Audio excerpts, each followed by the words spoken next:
to the rioting thugs of America. This was all supposed to be about calling for justice for George Floyd's murder at the hands of a few bad cops, but your actions have made it clear you don't really care about George Floyd. You have made this about you, so now I will address you directly. You have a right to be furious at the Minnesota cops who killed George Floyd. You have a right to demand severe punishment for all 4 officers on the scene. And you have a right to peacefully protest injustice wherever it may be. But you do not have a right to ravage the cities we all live in without consequence. You do not have a right to put your own fellow citizens of all colors out of work as you raze their places of employment to the ground. You do not have a right to assault the police officers trying to keep you safe as you protest them. You do not have a right to beat small business owners to the brink of death for nothing more than trying to protect their own establishments. You do not have a right to say your skin color makes you a target for police violence, break other laws as a response, and expect your own skin color to absolve you of any accountability.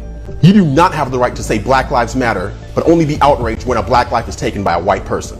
You do not have the right to travel in from out of town to be a part of a violent throng, destroy everything in your path, and leave thinking you did something productive. You do not have a right to be offended by stereotypes that say black people are inherently violent, when that is exactly the way you act when given the first opportunity. And you do not have a right to dishonor George Floyd's legacy by using his wrongful death as an excuse to justify your criminal behaviors, and then have the gall to turn around and use convoluted circular reasoning to try to blame white people or police for this chaos when it was you who made the conscious decision to destroy your own communities in the first place.